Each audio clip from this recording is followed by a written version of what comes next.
হারাম খেয়ে কে বড় লোক হয়েছে, লাভবান হয়েছে? যেই গাছ দ্রুত বড় হয় সে গাছ দ্রুত পড়ে যায়, ভেঙে যায়। যে গাছটা আস্তে আস্তে বড় হয় এটা টিকে বেশি।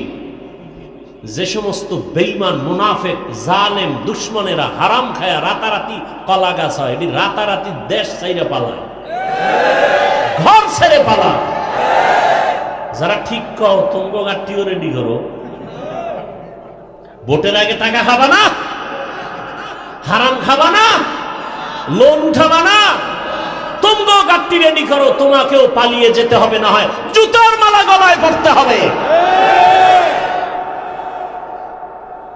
টের পাইবা কত ধানে কত চাল, টেন্ডারবাজি, চাঁদাবাজি আর ধান্দাবাজি সময় এ জাতি আর গ্রহণ করবে না। সোজা হয়ে যাও, গাঠটি রেডি রাখো। জনগণের ডা জোর কইরা ছুরি ঠেকাইয়া দোকানে আঘাত করে, জবাই করে, চুরি করে, ডাকাতি করে খাও, তোর বাপে কিছু দেয় নাই ফকিন্নি? জনগণেরটা জোর করে খাওয়ার অধিকার তোকে কে দিয়েছে? গরিবের হক মেরে যারা খায় ওরা জালেম। জালেমের বিচার হবে জমিনে মরার আগে। রাসূলের হাদিস, জালেমের বিচার মরার পরে না আগে? যারা জুলুম করো রেডি থাকো, বিচার মরার আগেই হবে। রাসূলের সহিহ হাদিস। আল্লাহ জুলুম থেকে আমাকে হেফাজত করেন। নিজে কামাই করার মুরাদ নাই, কামাই রুজি যারা করে এদের দিকে চোখ দিয়ে তাকায়, এরা কত বড় চরিত্রহীন, এদের চরিত্র কত খারাপ, এদের রক্ত কত নষ্ট। নিজে কামাই করতে পারে না, অন্যের পরিশ্রমের কামাই করা টাকা মেরে দেয়। গরিবের বেতন ঠিক মতো দেয় না, কর্মচারীর বেতন ঠিক মতো দেয় না, আর বলে আমরা গরিব। আল্লাহ, আল্লাহর জাত ও সিফাতের কসম, রাসূলের তরিকায়, আল্লাহর আইনে যতদিন পর্যন্ত যাকাত ধনীরা দিবে না যথাযথ, ততদিন পর্যন্ত আল্লাহর কসম দরিদ্র বিমোচন হবে না। দারিদ্র বিমোচনের একমাত্র সুন্দর পথ যাকাত দেওয়া, সঠিকভাবে। তাহলে মালিকের সাথে সম্পর্ক থাকলে হাদিয়ার কোনো লিমিট আছে? নাই। প্রমাণ করলো বুড়ায় অনেক কিছু পেয়ে গেল, শুধু মালিকের সাথে সম্পর্ক ভালো হয়ে গেছে, মালিকের মন খুশি করছে, এবার সীমাহীন হাদিয়া পেয়ে গেছে। বান্দা আল্লাহকে খুশি করো, সীমাহীন তোমার চাহিদা চাওয়ার আগে পূরণ হয়ে যাবে। আমরা মোনাজাতে এটা চাই সেটা চাই, কিতাবে লেখছে একজন বান্দা বেশি বেশি নামাজ পড়ে, তেলাওয়াত করে, মোনাজাত দিয়ে আল্লাহর কাছে চাওয়ার সময় পায় না। রাসূল স্পষ্ট হাদিসে বলেন ওই বান্দার চাওয়া লাগবে না, আল্লাহ জানে কি দরকার, আল্লাহ চাওয়ার আগে এমনিই দিয়ে দিবেন। তবে কাকে খুশি করে চলতে হবে? আল্লাহকে খুশি করতে হবে। আর কাউকে বেজার হয় হোক, কিন্তু আল্লাহকে বেজার করা। নবীজি বলেন লা তাআতা লিমাখলুকিন ফি মাসিয়াতিল খালিক, আল্লাহকে অসন্তুষ্ট করে পৃথিবীর কারো মন খুশি করা হারাম। পর্দা করলে আমার আল্লাহ খুশি হবেন, আত্মীয় স্বজন বেজার হয়ে যাবে। এখন আপনার ভেতরে বড় পরীক্ষা, আপনি আত্মীয়কে খুশি রাখবেন নাকি পর্দা লঙ্ঘ ঠিক রেখে আমার আল্লাহকে খুশি রাখবেন? যারা আল্লাহকে খুশি রাখবেন তারা বেপর্দায় চলবেন না, আর যারা আল্লাহকে বেজার করে চলবে, আত্মীয় স্বজন খুশি রাখবে, তারা পর্দা লঙ্ঘন করে চলবে। দাড়ি রাখলে আমার আল্লাহ খুশি হবেন, আত্মীয় স্বজন বেজার হবে। যারা আমার আল্লাহকে খুশি রাখবেন আর এই চিন্তা করবেন রিজিক দিবেন আমার আল্লাহ, সম্মানের চেয়ারে বসাবেন আমার আল্লাহ, আর এই চেয়ারের কোনো মেয়াদ নাই, দুনিয়ার টাকার লোভে জোর করে যারা চেয়ারে বসতে চায় সম্মানের জন্য, এরা এক সময় ফুলের মালা পায়, ফাইনালে জুতার মালা খায়। আর যারা আল্লাহর গোলাম হয়ে চলে, নবীর আদর্শ নিয়ে চলেন, এদের চেয়ারের কোনো মেয়াদ নাই। সম্মানের চেয়ার আল্লাহ যাদেরকে দান করবেন, ওই চেয়ার নাকি এলাকার কবর একটু বড়, কবরে রাখিয়া যখন সব চলে যাবে, বিদায়ের পরে ফেরেশতা কবরে আইসা প্রশ্ন করবে। সবার বেলায় তিনটা একই প্রশ্ন, রবের পরিচয় দাও, ধর্মের পরিচয় দাও, রাহমাতুল লিল আলামিনের পরিচয় দাও। রহমতের নবী বলেন, এই তিন প্রশ্নের জবাব যারা দিতে পারবে তাদের কবর হবে রওজাতুম মির রিয়াজিল জান্নাহ। আর কবরে গিয়া জবাব দিতে যদি না পারে, তার কবর হবে হুফরাতুম মিন হুফারিন নার। এখন কে পারবে জবাব দিতে? আমি হুজুর, কোনো গ্যারান্টি নাই। আপনি পারবেন তাও বলা যাবে না। কবরের প্রশ্ন আমি পারবো, এই গ্যারান্টি যদি থাকতো, সাহাবায়ে কেরাম জান্নাতের টিকিট হাতে পেয়ে আর কামতেন না। আবু বকর সিদ্দিক রাদিয়াল্লাহু তাআলা আনহু জান্নাতের প্রথম সাহাবী, নামাজে দাঁড়ায়া দাঁড়ায়া সারা রাত কান্নার আওয়াজ। রহমতের নবী বলেন, আবু বকর নামাজে আপনি কান্না করেন কেন? বলে, আমার কবরে হাসরে কি উপায় হবে? আল্লাহর দরবারে আমি কেমনে দাঁড়াবো উলঙ্গ? আল্লাহর কাছে কি নিয়ে যাব? রমজানের ঈদের দিন সবাই আনন্দ করে, ওমরে ফারুকের মতো বান্দা, যাকে দুনিয়ার সব মানুষ না শয়তান পর্যন্ত ভয় করে। কেমন মানুষ তারা? আমরাও মানুষ, আমরা সাপ দেখলে ভয় করি, আর তারা কেমন মানুষ? সাপ তাদের ভয় করে। দেখছেননি কারবার? দেখছেননি? একটু চিন্তা করেন তো, আমরাও মানুষ, তারাও। আমরা বাঘরে ভয় করি, আর উজানি কারি ইব্রাহিমকে বাঘে ভয় করে।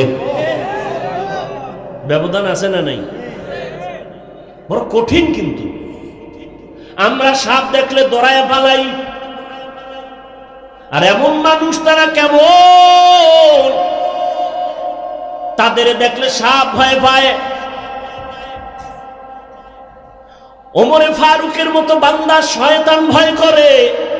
কেমন মানুষ? অথচ ইতিহাসের পৃষ্ঠায় তার নাম লেখা আছে পৃথিবীর বড় সন্ত্রাসী হযরত ওমর। কারণ বিশ্ব নবীর কল্লা কাটতে যে যায়, সে বড় সন্ত্রাসী ছাড়া আর কিছুই হতে পারে না। কিন্তু হেদায়াত বড় কঠিন। রহমতের নবীর 13টা বছর দেখলো, বয়ান শুনলো, কালেমা পড়ে না আবু জাহাল। আর নবীজিরে জবাই করতে যায় 27 বছর বয়সে ওমর। নবীর চেহারা মোবারক দেইখা তরবারি ফালাইয়া কালেমার রশি গলায় ভরে নেয়। আমার নবী এমন একটা নজর লাগাইছে, ওমরের পাওয়ার এত বেড়ে গেছে, এখন ওমর যেই পথে চলে ওই পথে শয়তান চলে না, পালায় যায়। কেমন বান্দা যে শয়তান ভয় পায়! ওমর চলতেছে, হঠাৎ ওই রাস্তায় একটা যুবক একটা মদের বোতল হাতে নিয়ে হাতে, হঠাৎ করে ওমরের দেইখা ভয় কাঁপা শুরু হয়ে গেল। কারণ ওমর যদি দেখে মদের বোতল হাতে, কথার আগে তরবারি রেডি, কল্লা ফেলে দিবে। কোনো অনুমতি নেই, জাগাত মেরে ফেলবে।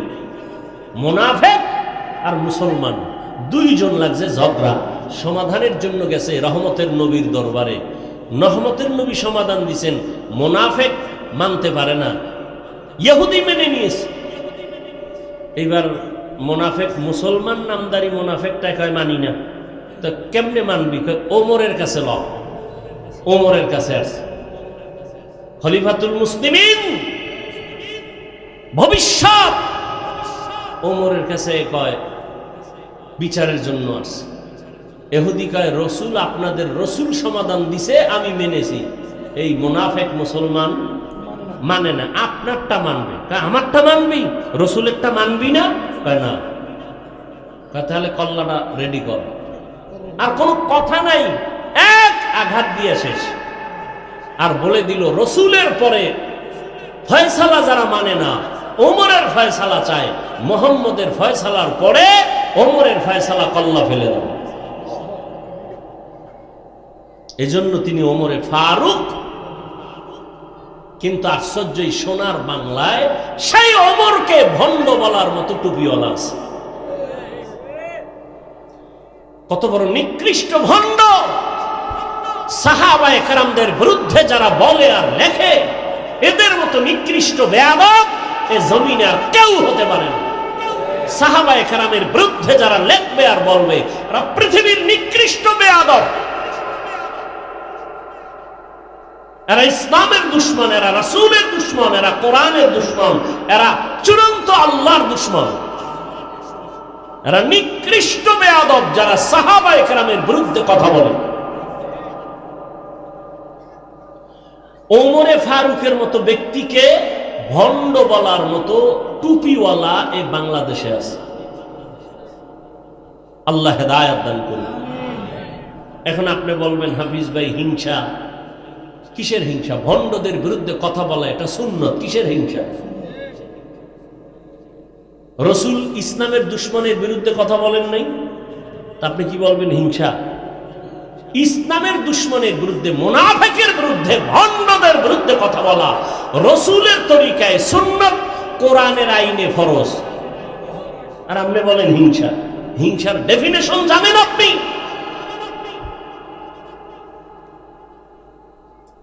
আল্লাহ হেদায়েত দান করুন। রমজানের ঈদের দিন যুবক সবাই আনন্দ করে, ওমর দরজা তালা লাগায় কাঁদে। আবু হুরায়রা রাদিয়াল্লাহু আনহু বলেন, কাঁদেন কেন? বলে জাহান্নামের ভয়। চিন্তা করতে পারেন? অথচ জান্নাতি সাহাবীদের দ্বিতীয় ওমর। যুবক মদের বোতল নিয়ে হাঁটে, ওমরের দেখে ভয়, ফালায় দিল মাইর। ওমর তো দেখে ফেলছে, বোতল দেখছে, ভিতরে কি দেখে নেই, আসতেছে। যুবক দৌড়ও দিতে পারে না,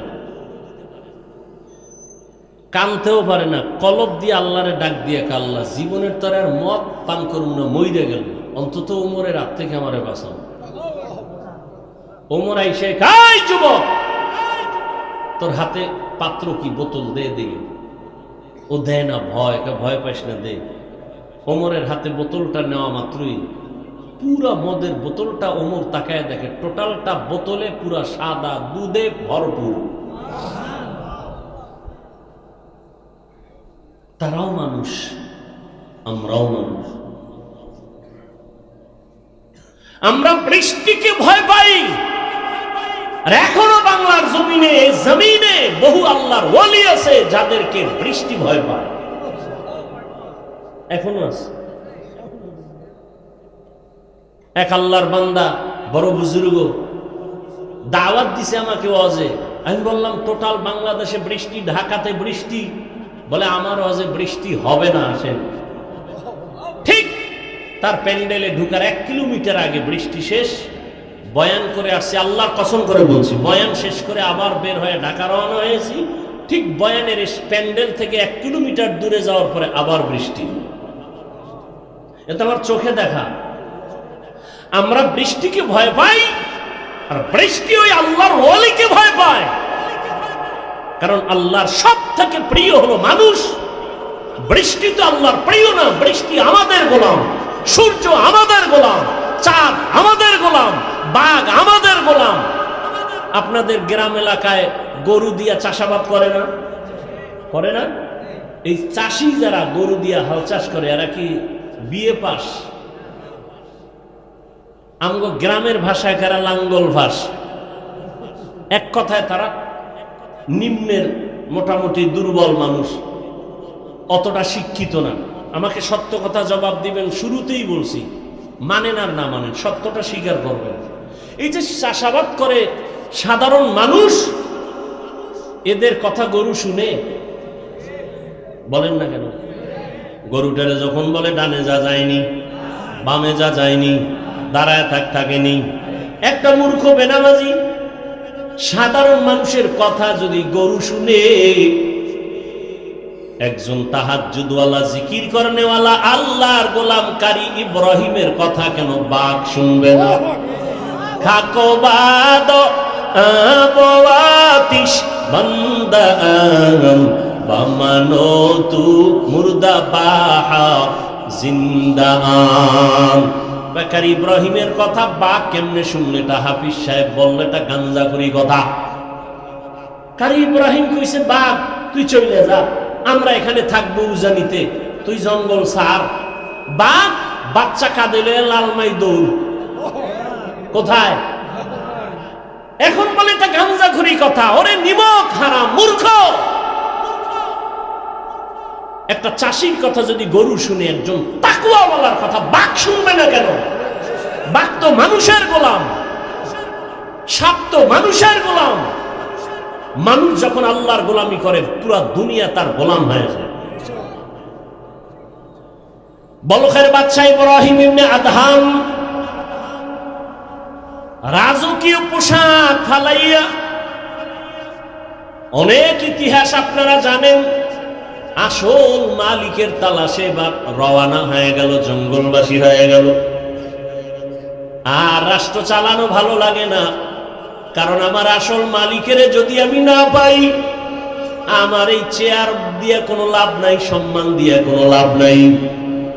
চরমনায়ের সৈয়দ ইসহাক রহমাতুল্লাহ আলাইহি বলতেন, আরে আমাকে সবাই পীর সাহেব বলে, মাওলানা বলে, মুফতি বলে, বড় বক্তা বলে, আমার বয়ান অনেক সুন্দর, অনেক ভালো, কিন্তু আমি মরিয়া গেলে আমার মাওলা যদি আমাকে ক্ষমা না করেন, আমারে মানুষ ফুলের মালা দিলেও কোনো লাভ হবে না। আর আমারে যদি আমার মাওলা মাফ করে দেন, আর দুনিয়ার সবাই যদি আমাকে গালি দেয়, আমার কোনো দুঃখ নাই, কবর হবে আমার জন্য জান্নাতের বাগান। এরে আল্লাহর গোলাম ইব্রাহিম ইবনে আদহাম জঙ্গলে দৌড়ায় আসল মালিকের তালাশ করার জন্য। ক্ষমতা পাইছি, চেয়ার পাইলাম, টাকা পাইলাম, বাড়ি পাইলাম, গাড়ি পাইলাম, নারী পাইলাম, সন্তান পেয়েছি, কিন্তু এগুলো আমারে দিলেন কে? তারে তো পাইলাম না। তিনি কে? এরে বাবা, টাকার মালিক হয়েছো, টাকার মালিক কে বানাইছেন? ধনী বানানোর মালিক কে? ইয়া আইয়ুহান নাস আনতুমুল ফুকারাউ ইলাল্লাহ ওয়াল্লাহু হুয়াল গনিয়্যুল হামিদ।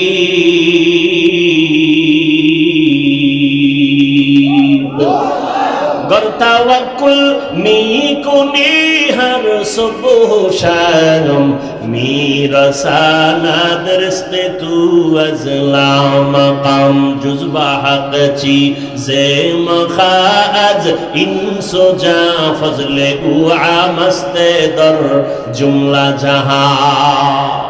এরে নবীর আশিক, নবী যদি কইয়া ফেলায় তুই আমার আশিক, আর জান্নাত পাইতে কোনো টিকিট লাগবে? কিন্তু তুমি কপালে লেখছো আমি নবীর আশিক, কিয়ামতের ময়দানে আমার নবী যদি কয় তুই আমার আসল আশিক না, আর উপায় নাই, জাহান্নাম ছাড়া কোনো পথ থাকবে না।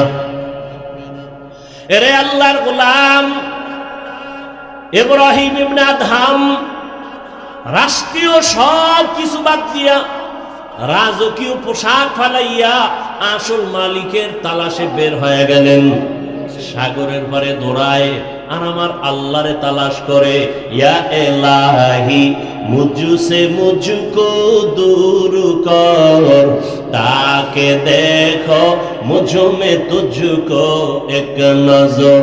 ইয়া এলাহি তু মেরা মাবুদ হ্যায়, ইয়া এলাহি তু মেরা মাশুক হ্যায়। আল্লাহ তালাশে সাগরের পারে পারে দৌড়ায়, জঙ্গলে। একদিন ইব্রাহিম ইবনে আদহামের হুকুমে যারা চলতো, বড় বড় অফিসার, একদিন বিকাল বেলা হাওয়া খাইতে সাগরের পারে চলে গেল। গিয়ে দেখে আগের সেই বাদশা ইব্রাহিম সাগরের পারে সেরা জামা পইরা বসা। ডাক দিয়া কয়, রে বাদশা ইব্রাহিম ইবনে আদহাম, তুমি বাদশাহী চাইরা কি পাইছো? এর থেকে বড় কিছু পাইছি। বলে কেমনে? দেখবি নি? কয় তোরা দেখবি নি? হ্যাঁ। হাতের মধ্যে একটা লোহার সুই ছিল, সাগরে ফালাই দিছে। সাগরে ফালাইয়া কিছুক্ষণ পরে কয়, দেখ আমার ক্ষমতা। এতদিন আমার কথা শুনতো বলখের মানুষ, আর এখন তাকা দেখ আমার ক্ষমতা কত বড়। সমুদ্রের দিয়ে আঙ্গুলের ইশারা করে কয়, সমুদ্রের মাছ আমার সুইটা আমার হাতে নিয়ে দিয়ে দে তাড়াতাড়ি। বলা মাত্র হাজার হাজার মাছ স্বর্ণের একটা সুই মুখে নিয়ে সব হাজির। ইব্রাহিম কয়, আমার তো স্বর্ণের সুই ছিল না, আমার ছিল লোহার সুই, আমার লোহারটা দে, স্বর্ণেরটা তো আমার না, সব নিয়ে চলে যা। এইবার লোহার সুইটা নিয়ে পরে একটা মাছ আইসা হাজির, দেখে অবিকল সেই সুইটা হাতের মধ্যে নিয়ে কয়, এ দুনিয়াদারেরা তাকায় দেখ, তোর কথা বলকের মানুষ শুনে, আর এখন আমার ক্ষমতা এত পাওয়ার, নদীর মাছ আমার কথা শুনে। বান্দা যখন আল্লাহর গোলাম হয়ে যাবে, গোটা দুনিয়া তার গোলাম হয়ে যাবে, গোটা দুনিয়া তার কথা শুনবে, মাটি তার কথা শুনবে। ওমরে ফারুক রাদিয়াল্লাহু তাআলা আনহু নবীকে জবাই করতে যায়, সেই উমর এই পরিমাণ দামি হয়ে গেল, 27 বছরের যুবক নবীরে জবাই করবে। রহমতের নবীর চেহারা দেখা কলিজা ঠান্ডা হয়ে গেল। এখন আমার আল্লাহর কাছে ওমর এত দামি হয়ে গেল, আল্লাহ ওমরের কথার সাথে একমত হয়ে কোরআনের মধ্যে আয়াত পর্যন্ত নাজিল করেছেন। এজন্য বান্দা, রিজিক যার থেকে পাইতেছো তাকে চিনো। এই যে জিহ্বা নামের মেশিন নাড়ায় নাড়ায় কত কথা বলতেছি, মাইকে কথা বলি, বিদ্যুতের বাতি জ্বলে, চার্জ যায়, বিল দেওয়া লাগে, গাড়ি চলে, ব্যাটারির মধ্যে চার্জ লাগে, ব্যাটারি ড্যামেজ হয়ে যায়, কিনতে হয়, আবার তেল ঢুকাও, গ্যাস ঢুকাও। কিন্তু জিহ্বা নামের যেই মেশিনটা নাড়াইয়া এই পর্যন্ত কত হাজার কোটি কোটি কথা সাপ্লাই হলো। কোনদিন তো এই মেশিন, কোন মেশিনে কথা বলতেছে, মেশিনকে বানাইলো, মেশিনের তৈল পেট্রোলকে দেয়, জিহ্বা কোনদিন ব্যথাও করে না। ওরে আল্লাহর বান্দারা, আমার আল্লাহ কেমন দয়ার মালিক। ও বান্দা, তুমি এত সুন্দর চেহারার বড়াই করো, একবার ওকে চিন্তা করেছো এই চেহারা বানানেওয়ালা কত সুন্দর? তোমার চেহারা অত সুন্দর, বানানেওয়ালা আরো কত সুন্দর। চিন্তা করেছো এই চেহারা বানানেওয়ালা কে? সূর্যের দিকে তাকায় দেখো কত সুন্দর, কিন্তু যিনি বানাইছেন তিনি আরো কত সুন্দর। তাকে একবার চিনো। কণ্ঠ এত সুন্দর কে বানাইছেন? বানানেওয়ালা আল্লাহ আরো কত সুন্দর। এভাবে চিন্তা করতে করতে করতে করতে একবার বান্দার মধ্যে যখন আল্লাহর মহব্বত এসেই পড়বে, তখন তার কাছে দুনিয়া আর ভালো লাগবে না, নামাজ না পড়লে ভালো লাগবে না, রোজা না রাখলে ভালো লাগবে না। এরে আল্লাহর মহব্বত একবার যদি ঢুকিয়া যায়, মাওলানা হওয়া লাগবে না, স্কুলে পড়িয়াও সে আল্লাহর গোলামিতে পরিণত হবে। ও যুবক বাবারা, বৃদ্ধ বাবাজি, পর্দার আড়ালের মা বোনেরা, একটু আগেই তো বলতেছিলাম, আপনার আমার আল্লাহ এক, নবী এক, কোরআন এক, কাবা এক, ধর্ম এক, কালেমা এক, দুনিয়াতে আসছি তাও এক, বিদায়বেলা কাফন সংখ্যা এক, কালারও এক, কবরের সাইজও এক, প্রশ্ন 3টা তাও এক। ও আল্লাহর বান্দারা, এরপরও কেন আপনাকে আমার বয়ান করা লাগে?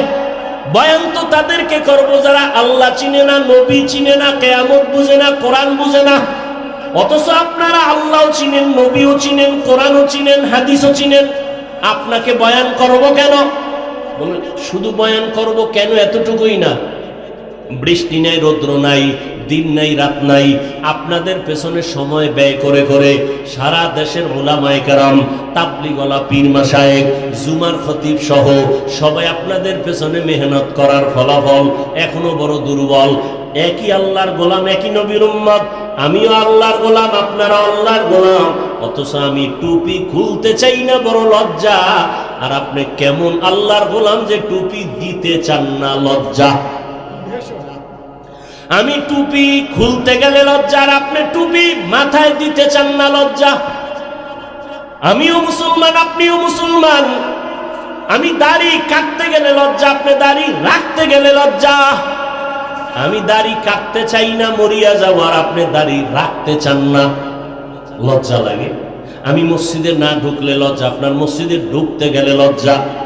আমি পর্দা না করলে লজ্জা পাই, আর আপনি পর্দা করতে গেলে লজ্জা পান। বিষয় কি?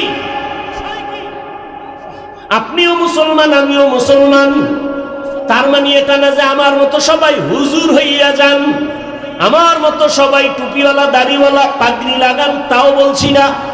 বরং আপনি স্কুলে পড়েন, কলেজে পড়েন, চাকরি করেন, ব্যবসা করেন, কোনো বাধা নাই।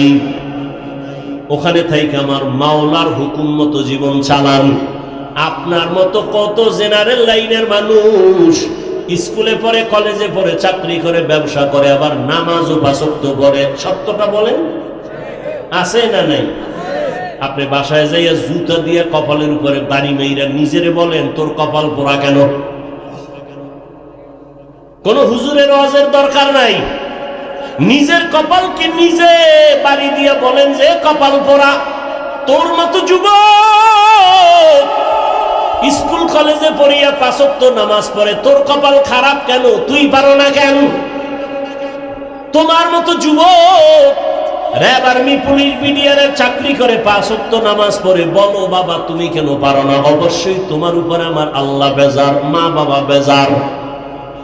সেদিন একটা আর্মির ছেলে যুবক মোনাজাতের পরে যখন বের হয়ে যাচ্ছি, হাত বাড়ায় কয়, হুজুর দোয়া করবেন। আমি আর্মির চাকরি করতাম, এক সপ্তাহ আগে চাকরি রিজাইন দিয়েছি। কেন? এখন তো আর্মির বড় সম্মান। কয় না, আমাকে বারবার বলা হয় দাড়ি কাটার জন্য। আমি বললাম আমি চাকরি ছেড়ে দিলাম, দাড়ি ছাড়বো না। হুজুর এতটুকু দোয়া করবেন, আল্লাহ হালাল ভাবে যেন উপার্জনের রাস্তা খুলে দেন। রিজিকের মালিক কে? চাকরির ভয়ে দাড়ি রাখে না, চাকরির ভয়ে পর্দা করে না।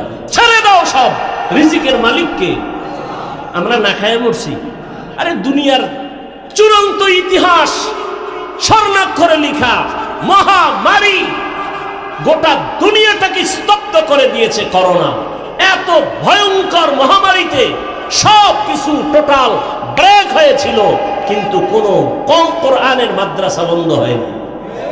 কোন হুজুর না খাইয়া, ট্রিপল মাস্ক লাগাইয়া সবাই করোনা থেকে দূরে। বাবায় মরে, ছেলে কাছে যায় না, করোনা। কিন্তু সেই সময়ের ইতিহাস ভুলে যাইও না রে যুবক বাবারা। ওই সময় আমার মতো টুপিওয়ালারা এই করোনার লাশগুলো নিজের কাঁধে নিয়ে গোসল করাইয়া, কাফন পরাইয়া কবরে রাখছে। একজন হুজুরেও করোনায় মরে নাই। মারা গেছে কেউ? দুনিয়ার সবাই ভেজালে আছে, কিন্তু কোরআন আর রসুলের আদর্শ যাদের কাছে আছে এদের কোনো টেনশনই নাই। কি? আমরা ইসলামের রাজনীতির বয়ান করি, তাবলীগের লাইনে চলি। আমরা ক্ষমতা পাওয়ার জন্য পাগল না, আমরা কারো উপরে জুলুম করার জন্য লালায়িত না। আমরা মরলেও লাভ, বাঁচলেও লাভ। মরলে শহীদ হয়ে যাব, বাঁচলে গাজীর মর্যাদা পাবো। আমাদের কোনো লাভ লস নাই। তোমরা নির্বাচনে যদি জিততে না পারো, গোষ্ঠী শুদ্ধ সব কিছু ধ্বংস। লজ্জায় মাথা উঠাইতে পারো না, জুতার মালা গলায় লাগবে লাগবে ভাব। আর আমরা হইতে পারলেও আলহামদুলিল্লাহ, না হইতে পারলেও আলহামদুলিল্লাহ। আমাদের হওয়া না হওয়া দুটোটাই আমাদের লাভ, কারণ আমরা আল্লাহর জন্য চলি, আল্লাহর জন্য সব কথা বলি। অতএব আমাদের ডাইনে গেলেও লাভ, বামে গেলেও লাভ, সামনে আগাইলেও লাভ, পেছনে থাকলেও লাভ। কারণ আমরা আল্লাহকে আসল মালিক মনে করে চলি, আমরা আখিরাতকে প্রাধান্য দিয়া চলি। এ কারণে দুনিয়ার যে চেয়ারে বসে হুজুরদের সালাম না দিয়া তার জীবন বাঁচে না। যারা বেয়াদবি করে ওরা ধ্বংস। আলেমের সাথে যতটা বেয়াদবি করছে সবগুলো ধ্বংস, মরার আগেই ধ্বংস। ভাইরা আমার, যারা বেয়াদবি করছে এখনো যারা করবে সব ধ্বংস, মরার আগেই ধ্বংস। মরবে না কিন্তু বিছনায় পঙ্গু হয়ে থাকবে, ওর জীবন শেষ। ভাইরা আমার, তাহলে তোমার মতো যুবক র‍্যাব, আর্মি, পুলিশ, বিডিআরের চাকরি করিয়া যদি নামাজ পড়ে, তোমার পায়ে হাত রেখে জবাব চাই, বলো তুমি পারো না কেন? হুজুর বাদ দাও, তোমার মতো জেনারেল লাইনের যুবক রাস্তায় গাড়ি চালায়, ড্রাইভারি করে, চাঁদপুরে মোহনায় যাও, নদীর মধ্যে মাছ ধরে, নামাজ পড়ে নাই? জমিনে কৃষি কাজ করে, তুমি কেন পারো না? অবশ্যই তোমার উপর আমার আল্লাহ গুনার কারণে বেজার হয়ে আছে। ও আমার পর্দার আড়ালের মা বোনেরা, আপনার মতো কত মা এখন আছে এই অঞ্চলে, ঘুরেন খবর পাবেন। ওই যে এক জায়গায় খানা খাইলাম, সবাই বলল হুজুর এই ঘরের মহিলাকে এলাকার কেউ দেখে না, তার কণ্ঠের আওয়াজ কেউ শুনে না। এরে আম্মা জান, আপনার দাম কত আপনি নিজেও তো জানেন না। আপনি তো নবীদের মায়ের মতো মা, সাহাবায়ে কেরামদের মায়ের মতোই তো। আপনারা আম্মাজান খাদিজা রাদিয়াল্লাহু আনহার মতোই তো দামি নারী, ফাতেমা রাদিয়াল্লাহু আনহার মতো নারী। আপনারা তো আয়েশা সিদ্দিকা রাদিয়াল্লাহু আনহার মতো নারী। ফেরাউনের স্ত্রীর নাম কি? আসিয়ার মতো দামি নারী। এত বড় বেঈমান ফেরাউন, পৃথিবীর নাম করা বেঈমান, অথচ তার স্ত্রী আসিয়া কত দামি। রহমতের নবী বলেছেন হাসরের ময়দানে আমি মুহাম্মদের সাথে আসিয়ার সাথে জান্নাতে বিবাহ হবে। কেমন দামি নারী আসিয়া। এরে আম্মা জান, আপনাদের এত দাম, এত সম্মান। আপনাদের মতো কত নারী এই এলাকায় আছে এখনো পর্দা করে, নামাজ পড়ে, স্বামীর মাল হেফাজত করে, মোবাইলে সময় নষ্ট করে না। ও আম্মা জানেরা, আপনারা কেন পারবেন না? এখনো সময় আছে, তওবা করবেন। বৃদ্ধ বাবাজিরা, আপনার মতো কত বুড়ারা মসজিদে গিয়ে নামাজ পড়ে, আপনি কেন আদায় করতে পারেন না? আল্লাহর ভয় যদি অন্তরে জমা রাখেন, এখনো সময় আছে, তওবা করেন। আল্লাহ তওবার দরজা দিয়ে ডাকতেছেন। মনেরে বুঝাইয়া মনে মনে আল্লাহকে বলেন, হে মালিক, আমার মতো কত যুবক, আমার মতো কত বুড়া, আমার মতো কত নারী এখনো আছে পর্দা করে নামাজ পড়ে, আমি কেন পারি না? আল্লাহর কাছে বলেন, হে দয়ার মালিক, জীবনে মনের চাহিদা মিটাইয়া গুনাহ তো কম করি নাই। মনে চাইছে পার্কে যাব, দৌড়ায় গেছি, কেউ বাধা দিছে, মানি নাই। মনে চাইছে দাড়ি কেটে ফেলবো, কেটে ফেলেছি, কেউ বাধা দিলেও মানি নাই। মনে চাইছে নামাজ পড়বো না, পড়ি নাই, কেউ জোর করে পড়াইতে চাইলেও গালি দিয়েছি। ও আল্লাহ, আজকে আর এই গুনার পথে থাকতে চাই না। এরকম অন্যায় করতে করতে মৃত্যুর দরজায় হাজির হয়ে গেছি। ও যুবক বাবারা, কয়দিন আর যৌবনের বাহাদুরি করবা? কয়দিন বুড়া হইয়া মরার গ্যারান্টি নাই। এমন একটা দিন নাই যে যুবকের লাশ দেখা যায় না। পানির নিচে, গাড়ির নিচে, ঘুমের বিছানায় যুবকের লাশ, মহামারী করোনায় যুবকের লাশ। ও আল্লাহর বান্দারা, এখনো তওবা করে নাও। স্কুলে পড়ো, কলেজে পড়ো, চাকরি করো, ব্যবসা করো, আর নামাজ ছাড়বা না, দাড়ি কাটবা না, বেপরদায় চলবা না। মা বাবার দোয়া নিয়ে, শিক্ষকের দোয়া নিয়ে, উলামায়ে কেরামের পরামর্শ নিয়ে, নবীজির আদর্শ মেনে চলবা। বৃদ্ধ বাবাজিরাও তওবা করেন, মা বোনেরাও তওবা করেন। আর নামাজ ছাড়বেন না, বেপরদায় চলবেন না, মোবাইলে সময় নষ্ট করবেন না, স্বামীর মাল খেয়ানত করবেন না, আল্লাহর মোহাব্বত নিয়ে চলবেন। সন্তানটাকে আদর্শ সন্তান বানাবেন। ডাক্তার হলেও যেন বেয়াদব না হয়, ইঞ্জিনিয়ার হলেও যেন বেয়াদবি না করে, ব্যবহারে যেন কেউ কষ্ট না পায়। আল্লাহর কাছে দোয়া করিয়া আদর্শ সন্তানের মা হইয়া যান। সন্তানের কারণে আপনার সম্মান, ইজ্জত বেড়ে যাবে। সন্তান ডাক্তার হলেও কোরআন পড়বে, মা বাবার জন্য দোয়া করবে। ও আল্লাহর বান্দারা, আল্লাহর কাছে তওবা করেন। মরিয়া গেলে যাব আর নামাজ ছাড়বো না, দাড়ি কাটবো না, বেপরদায় চলবো না। জাহান্নামের আগুনের গরম সহ্য করা যাবে না। নবীজির সুন্নত অনুযায়ী চলবো, উলামায়ে কেরামের পরামর্শ দোয়া নিয়ে চলবো। তওবা করার মতো যদি কারো অন্তর তৈরি হয়, মুনাফিকি না থাকে, খাঁটি তওবার নিয়ত যাদের আছে, দুটো হাত আল্লাহকে দেখাইয়া দাও। আয় আল্লাহ, হাতগুলো কবুল করে নেন, তওবা কবুল করে নেন। তওবার উপরে মজবুত হইয়া চলার তৌফিক দান করেন, আমিন।